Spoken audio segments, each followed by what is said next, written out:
Bonjour, bonsoir, ici Tammy Kaba, je suis ravi de vous retrouver dans cette vidéo dans laquelle je vais vous parler des secteurs d'avenir pour un jeune. Alors, c'est une question que m'a posée Erwan, je vais vous la lire de suite. Bonjour Tammy, dans vos vidéos, vous dites souvent qu'il va y avoir beaucoup plus de chômage, que l'économie change.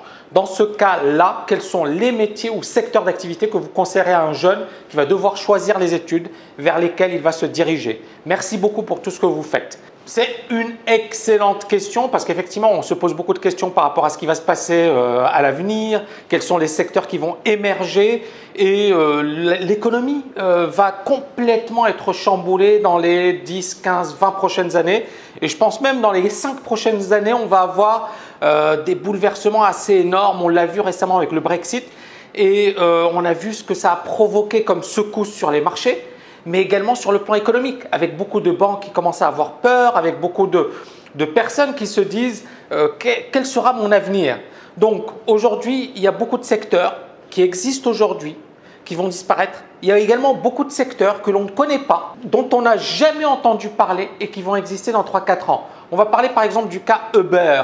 Alors, je pense que c'est intéressant de revenir sur ce cas et c'est la raison pour laquelle je vous dis on se retrouve dans 2 petites secondes, à tout de suite.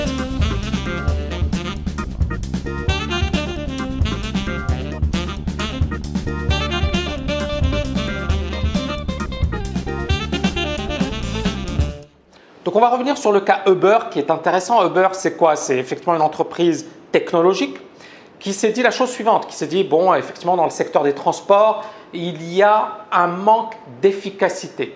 Pourquoi? Parce que bon, par exemple, pour être un chauffeur de taxi, il faut avoir une licence, il faut payer cher pour avoir la licence, il faut des autorisations de la part de l'État, etc., etc., etc.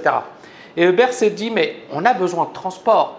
On a besoin de personnes effectivement qui vont déplacer les personnes d'un endroit à un autre sans recourir nécessairement à un taxi parce que les taxis ne sont pas si efficaces que cela. Donc, quelle est la meilleure manière effectivement de répondre à cette demande? C'est de recruter des personnes qui vont avoir leur propre véhicule. On va peut-être leur dire voilà, on préfère telle marque ou tel type de véhicule, etc. Mais peu importe, ça va être standardisé. Ils auront leur propre véhicule. Ils travailleront en freelance, donc ce ne seront pas les salariés de Uber, mais bien évidemment, c'est Uber qui leur apportera des clients. À la fin, bien évidemment, grâce à une application technologique, donc au smartphone, on peut commander son taxi, on peut payer par le biais du smartphone. On peut également repérer s'il y a des taxis Uber ou des Uber dans tel ou tel endroit et également la durée qu'il va mettre pour se rendre à votre endroit. C'est énorme. C'est énorme. Alors, c'est une petite idée toute bête. Personne n'y avait réfléchi. Ils y ont réfléchi. Ils ont travaillé dessus. Et bien évidemment, qu'est-ce que ça a créé? Ça a créé une crise au sein de la profession des taxis. Pourquoi? Parce que le chauffeur de taxi, il va payer une licence qui va lui coûter parfois très cher. 100, 150, 200 000 euros.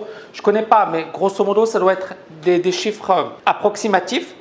Et il va payer effectivement une licence, il va payer pour son véhicule, il va payer des impôts et il va se retrouver en concurrence avec des chauffeurs qui n'ont rien payé de tout ça, qui n'ont certainement pas la même formation, la même expérience, qui n'ont pas autant souffert parce que le chauffeur de taxi, c'est pas aussi évident que ça et qui du jour au lendemain effectivement sont dans ce business. Mais pourquoi? Parce que la technologie l'a permis. Et donc ce chauffeur de taxi qui se disait finalement mon taxi c'est un job garanti, c'est un job sûr, c'est un job sur lequel je m'investis mais ça vaut vraiment le coup. Aujourd'hui il n'a plus le même raisonnement. Et il sait que son job, il est condamné. Je pense qu'il y a de nombreux secteurs que l'on ne connaît pas aujourd'hui qui vont se développer dans 3, 4, 5 ans. Par ailleurs, il y a de nombreux emplois en apparence protégés aujourd'hui, comme Uber, etc., qui seront éliminés par les robots. Même certains emplois prestigieux, on parle des notaires, des pharmaciens, des banquiers, des médecins, on parle même d'opérations chirurgicales à distance qui vont disparaître. Il y a une course contre la montre qui s'est enclenchée ces dernières années et franchement, on ne sait pas trop comment ça va se passer. Certains scientifiques en parlent, certains économistes abordent également le sujet. Ils disent que 50% des emplois vont disparaître. Et moi, je pense que c'est un phénomène qui est inéluctable. Maintenant, la question qu'il faut se poser, c'est quoi? Qu'est-ce qu'on fait? Quelle est la solution? Moi, pour ma part, je pense que la solution réside en vous. Il faut avoir une capacité de s'adapter très rapidement au monde qui change. Il faut avoir une capacité d'apprendre, de repérer des secteurs qui vont évoluer, qui vont devenir des secteurs de premier plan. Et il faut devenir entrepreneur ou exercer un métier, par exemple comme trader, un métier qui va vous permettre d'être libre. Et bien évidemment, des métiers dans lesquels le plus important, ça va être vos compétences et qui sera difficile, des compétences que vous allez acquérir et qui seront difficiles à dupliquer ou à copier. Pour moi, le plus important aujourd'hui, ce n'est pas d'avoir un emploi, c'est d'avoir un emploi et d'apprendre un maximum pour pouvoir par la suite évoluer vers un autre emploi ou créer son entreprise. Je pense que le mythe de la sécurité de l'emploi doit être balayé de nos esprits. Il n'y a rien de sûr aujourd'hui et les choses ont évolué à la vitesse grand V. Les économies aussi, mais les individus, et je le pense sincèrement, les individus qui vont le mieux s'en sortir sont ceux qui ont cette capacité et cette flexibilité pour embrasser ce nouveau monde. Et donc, vraiment, pour répondre à Erwan, ma réponse, c'est quoi? Ce n'est pas de se dire il y a une filière, il y a un secteur, mais il y a des filières, il y a des secteurs. Il ne faut pas se limiter à la finance, au marketing, à la science. Non, mais il faut un mélange de toutes ces disciplines. Pourquoi je vous dis ça? Parce que Uber, c'est ça. C'est du marketing, c'est de la technologie, c'est du business, c'est du management, c'est de la logistique. C'est toutes ces dimensions qui ont permis de faire Uber.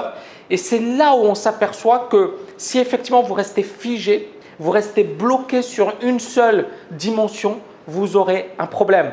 Je parle de la TKL. La TKL, il y a de la finance, il y a du trading, mais il y a également l'Internet, il y a plein de technologies, d'innovation qui ont permis à la TKL d'être ce qu'elle est aujourd'hui. Donc aujourd'hui, il faut attention, le danger, c'est de rester limité à son secteur, à son domaine et de ne pas comprendre que le plus important, c'est d'être polyvalent aujourd'hui et d'essayer de tout comprendre. J'espère que vous avez aimé cette vidéo. N'oubliez pas de la liker et je vous dis à très bientôt.